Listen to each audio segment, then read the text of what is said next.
No capítulo 13 do livro de Atos, nós temos o relato de como a igreja da cidade de Antioquia da Síria. Nós veremos que ao longo da nossa meditação pela manhã, nesta manhã, que estaremos nos referindo também a Antioquia da Pisídia, mas Antioquia da Síria, a norte de Israel, de Jerusalém. Aquela igreja ali estava sendo liderada principalmente por Barnabé, que foi até Tarso e trouxe Saulo dali para auxiliá-lo, e nós chegamos no capítulo 13 do livro de Atos, encontrando esta igreja reunida em oração, através dos seus líderes, quando o Espírito diz: separai-me a Barnabé e a Saulo para a obra que os tenho chamado. E no mesmo momento, aquela igreja impõe as mãos sobre aqueles dois homens e os encaminha para a obra que Deus tinha separado para eles. Nós vamos dar uma passeada, mais ou menos, nos relatos que falam sobre esta primeira viagem missionária. E naquela viagem eles começam pela ilha de Chipre. E é interessante destacar, e a gente conhece aquela música, aquele cântico a respeito de Barnabé, e o coro diz, era seu nome, Barnabé, natural de Chipre. Barnabé, que estava na liderança nesse início de viagem missionária.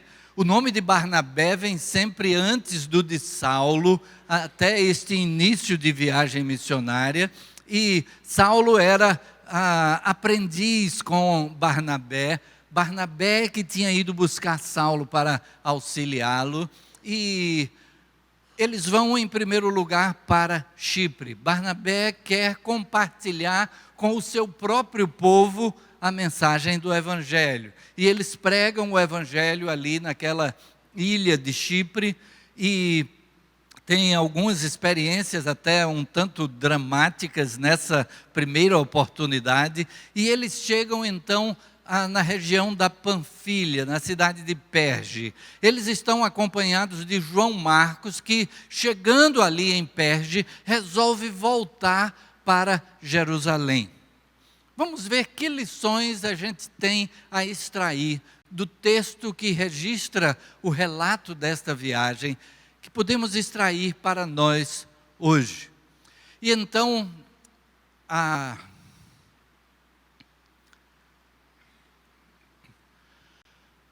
o âmago da mensagem de Paulo. Paulo chega então na cidade de Antioquia da Pisídia. De Perge ele chega até Antioquia. E ali ele prega a mensagem do Evangelho, ele vai até a sinagoga e prega ali. E o âmago da mensagem está aí nos versículos 38 e 39 do capítulo 13. Tomai, pois, irmãos, conhecimento de que se vos anuncia remissão de pecados por intermédio deste. Ele estava se referindo, é claro, a Jesus. E por meio dele, todo o que crê é justificado de todas as coisas das quais vós não pudestes ser justificados pela lei de Moisés. Ele está pregando a judeus. Os judeus haviam sido ensinados na lei de Moisés, de que tudo o que era contrário à vontade de Deus estava registrado ali na lei. E a lei foi estabelecida para que o homem pudesse ter a consciência, a certeza de que sozinho não consegue caminhar dentro do que é o propósito de Deus para cada um de nós. A lei apontava para o fato de que o homem, mesmo buscando fazer o melhor para Deus, mas não consegue viver sem pecar. Por isso a palavra registra: todos pecaram e destituídos estão da graça de Deus, da glória de Deus. E então esse versículo traz o fato de que nós somos justificados pela lei de Moisés. Esse era o âmago da mensagem. Mas o que é que aconteceu então em seguida?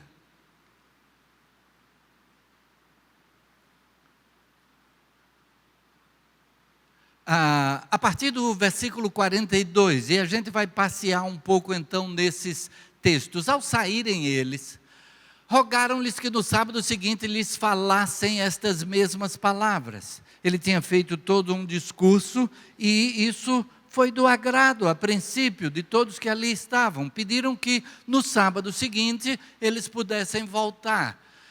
Despedida a sinagoga, muitos dos judeus e dos prosélitos piedosos seguiram Paulo e Barnabé. E estes, falando-lhes, os persuadiam a perseverar na graça de Deus. Apenas uma constatação: desde a ilha de Chipre, a narrativa começa a ser invertida, e agora a gente tem o nome de Paulo antes do nome de Barnabé.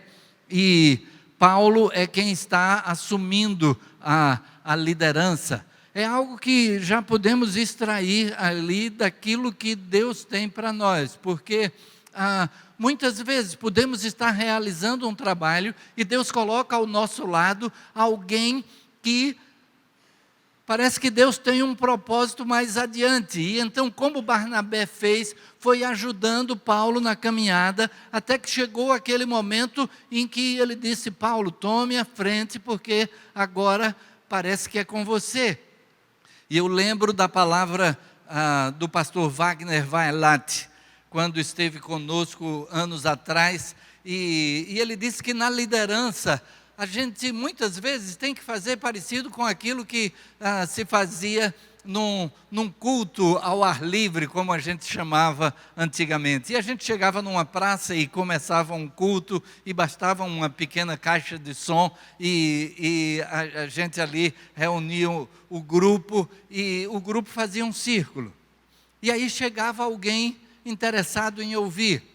E quem estava no círculo abria espaço, e aquela pessoa então se aproximava ali, e daqui a pouco chegava o outro, e aos poucos os crentes que estavam ali primeiro davam um passo para trás, né? E abriam o espaço para que aquelas pessoas que estavam interessadas em ouvir o Evangelho pudessem ouvir sem nenhum impedimento de ter que procurar o espaço da cabeça por onde ver quem estava falando. E ele diz que na liderança, às vezes, precisamos fazer isso, e ceder o espaço para alguém que parece que Deus está encaminhando para assumir uma posição de liderança. É isso que nós vemos na vida de Barnabé, que pôde fazer isso com Paulo.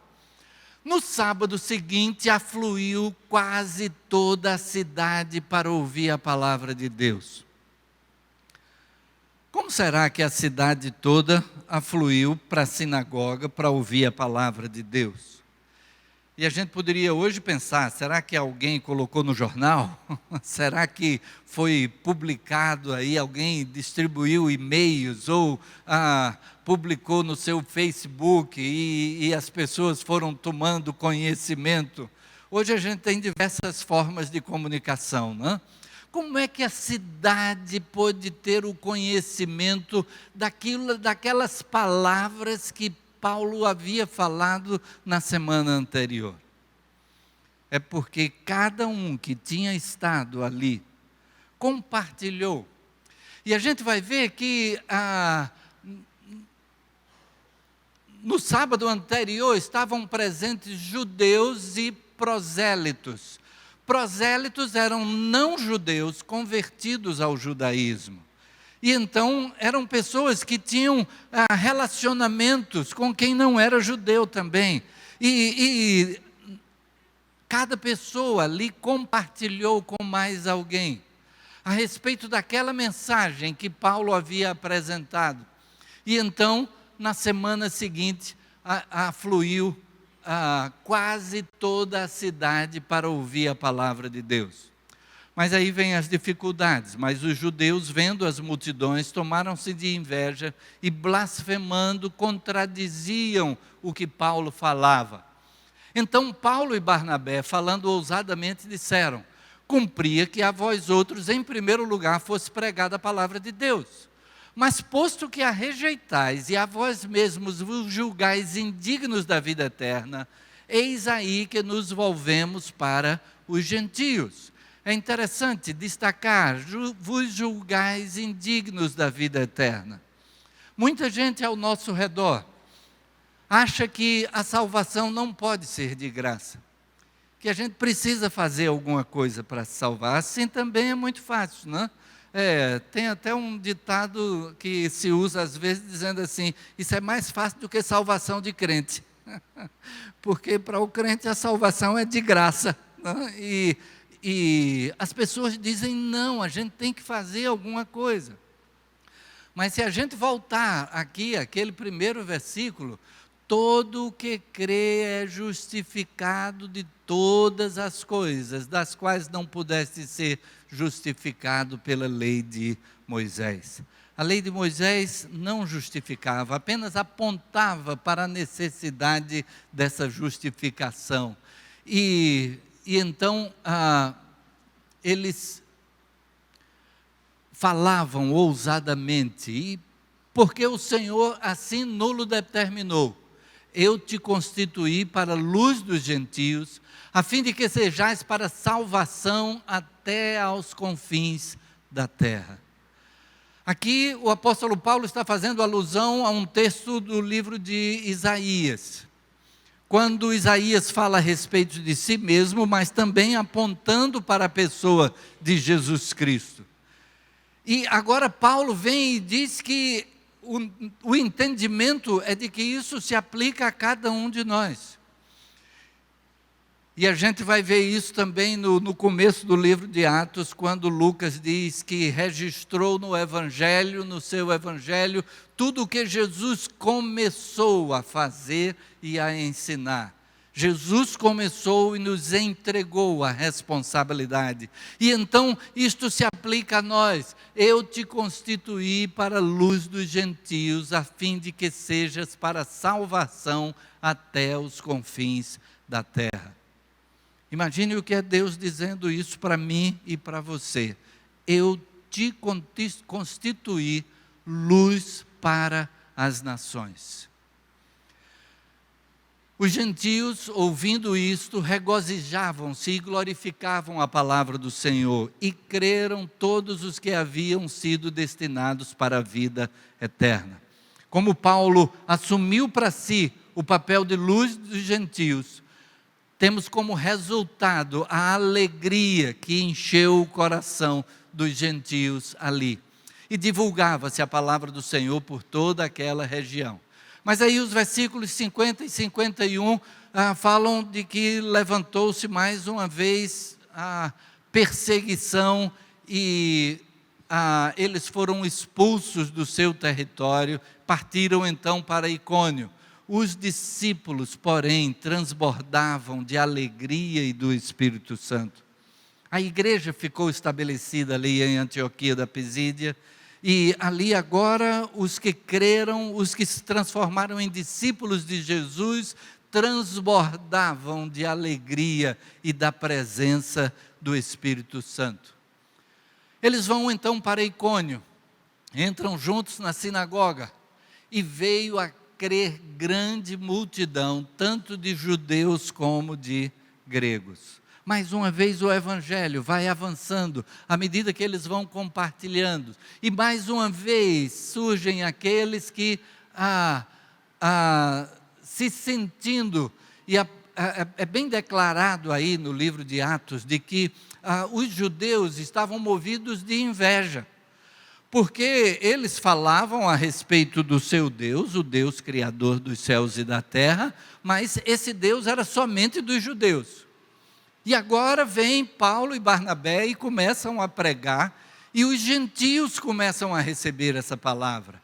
E de repente, eles que tinham uma comunidade restrita, agora tem um mundo de gente que quer saber disso e que quer também ter parte nessa salvação.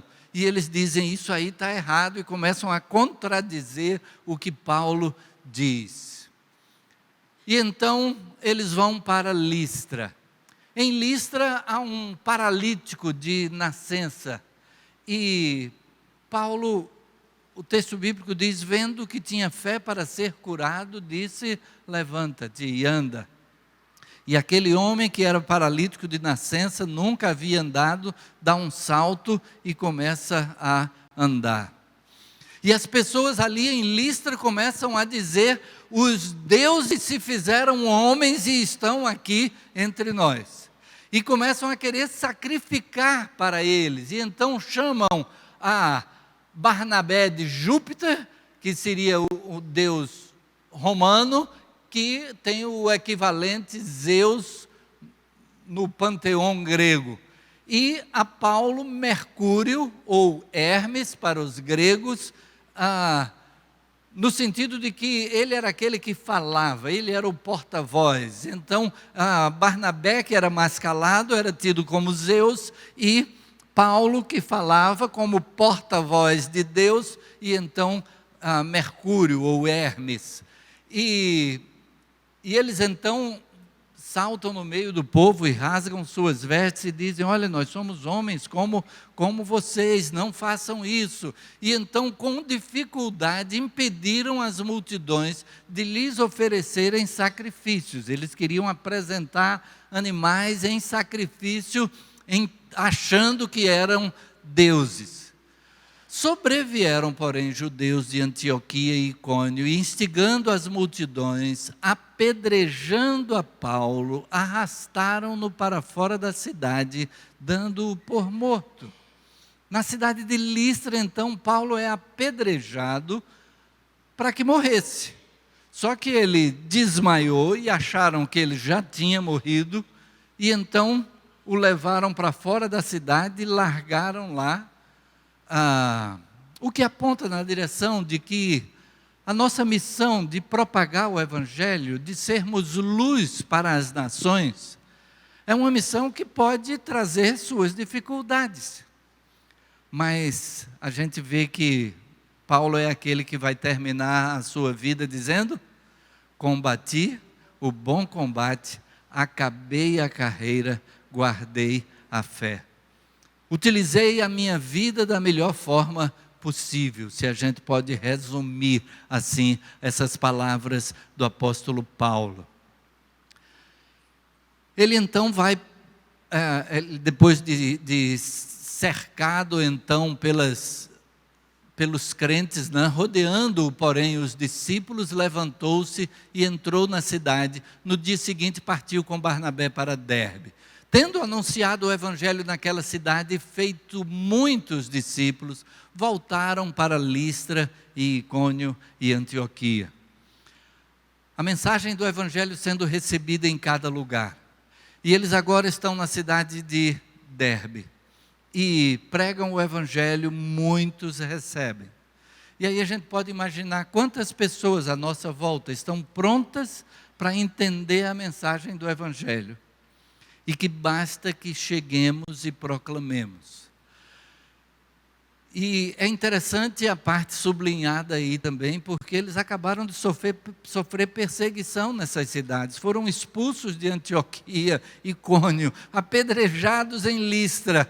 Mas agora eles voltam e voltam visitando as igrejas em cada uma dessas cidades e confirmando na fé, fortalecendo a alma dos discípulos, exortando-os a permanecer firmes na fé e mostrando que através de muitas tribulações nos importa entrar no reino de Deus. Estamos à mercê de tribulações, de dificuldades, de enfrentar talvez quem desdém da mensagem. A nossa missão não é convencer, a nossa missão não é converter. Esse é um trabalho do Espírito Santo. A nossa missão é pregar, é compartilhar, é anunciar que a salvação é por meio de Jesus, de graça, pela fé no sacrifício que Ele fez na cruz em nosso lugar. E então voltaram para Listra, Icônio e Antioquia, fazendo todo esse fortalecimento e promovendo-lhes em cada igreja a eleição de presbíteros. Depois de orar com Jesus, os encomendaram ao Senhor em quem haviam crido. Eles foram estabelecendo igrejas em cada cidade por onde passaram. E agora vão estabelecendo uma liderança. À medida que eles passaram numa cidade, foram para outra, começou a despontar em cada igreja quem é que está sendo levantado por Deus. E agora, no retorno deles, eles vão estabelecendo por eleição, com a anuência da igreja, com o entendimento da igreja, o reconhecimento desses líderes. Então, líderes são estabelecidos diante de cada igreja. E atravessando a Pisídia, dirigiram-se a Panfilha, tendo anunciado a palavra em Perge, desceram a Atália. E Atália, então, eles tomam um navio, dali navegaram para Antioquia, onde tinham sido recomendados à graça de Deus, para a obra que haviam já cumprido. Ali chegados, reunida a igreja, relataram quantas coisas fizera Deus com eles e como abrira aos gentios a porta da fé, e permaneceram não pouco tempo com os discípulos.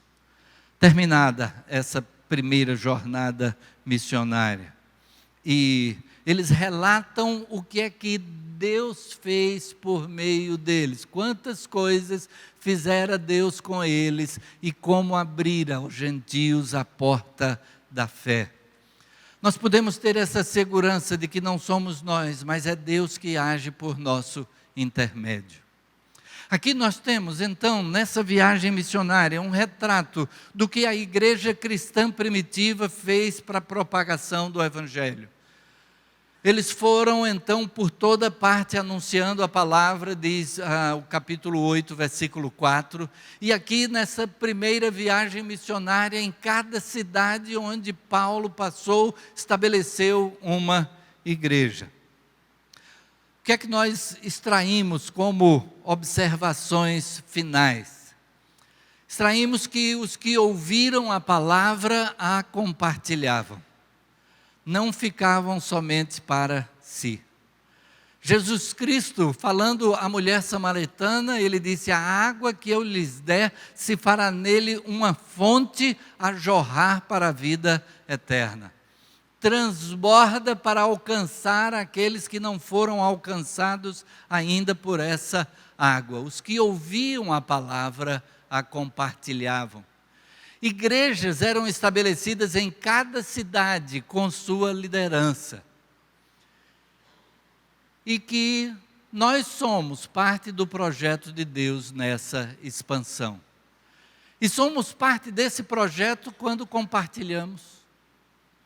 Somos parte desse projeto indo com os que estão plantando novas igrejas. Hoje tivemos o pastor Miguel aqui auxiliando no momento da ceia. Pastor Miguel é um dos pastores do colegiado de pastores da nossa igreja. Somos 7, sendo 5 aqui na sede e 2 em 2 plantações de igreja. Uma na Lagoa do Araçá com o pastor Miguel e uma em Setúbal com o pastor Rodrigo. Quando o Rodrigo saiu da nossa igreja há 3 anos para fazer essa plantação, saiu, maneira de dizer, né? Continua na igreja, mas saiu para realizar esse trabalho. Da mesma maneira que a igreja de Antioquia encomendou a esses 2, Paulo e Barnabé, uma obra fora. Ele saiu com um grupo de 20 pessoas aproximadamente. Pessoas que se sentiram tocadas de acompanhá-lo e participarem dessa plantação. Mas também além de ir junto com os que estão plantando novas igrejas, nós temos também a missão de sermos sustentadores daqueles que estão indo. E nós tivemos aqui o testemunho do pastor lá na cidade de Panelas, que recebe o suporte também da nossa igreja. E a igreja participa do sustento de cerca de 17 missionários que estão nos campos de missões mundiais, missões nacionais, missões estaduais, Jocum, Palavra da Vida. E dessa maneira nós participamos desse sustento. Quando nós vamos ver na história de viagens missionárias de Paulo, a ocasião em que Timóteo ficou na Macedônia e Paulo teve que sair porque a perseguição estava grande sobre ele, e Timóteo fica ainda na Macedônia junto com Silas, e depois eles vão ao encontro de Paulo, e o relato bíblico diz que quando eles chegaram, Paulo pôde se dedicar inteiramente à pregação da palavra. Nesse meio tempo, Paulo estava fabricando tendas para poder se manter, mas quando eles chegaram com ofertas das igrejas da Macedônia, particularmente a igreja de Filipos, a quem Paulo escreve a carta aos Filipenses, agradecendo, porque aquela igreja era uma igreja mantenedora do seu trabalho, ele pôde se dedicar inteiramente à pregação da palavra. Então, como mantenedores, participando da obra missionária, participando do sustento e apoio às plantações que a igreja já tem, aos projetos futuros. O bairro de Boa Viagem tem hoje cerca de 160 mil habitantes, se pensarmos Pina e Boa Viagem. E nós temos aqui no bairro 2 igrejas batistas, né? 2 igrejas para 160 mil pessoas. Nós temos o propósito de plantação ainda, não apenas aqui no bairro, mas na nossa região, de pelo menos 4 igrejas. Uma no Pina, uma em Piedade, uma ainda em Candeias e uma no Paiva. E está conosco essa responsabilidade também de fazê-lo.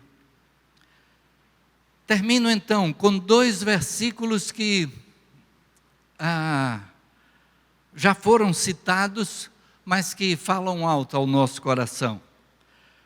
No capítulo 13, o versículo 47, porque o Senhor assim nulo determinou, eu te constituí para a luz dos gentios, a fim de que sejas para salvação até aos confins da terra.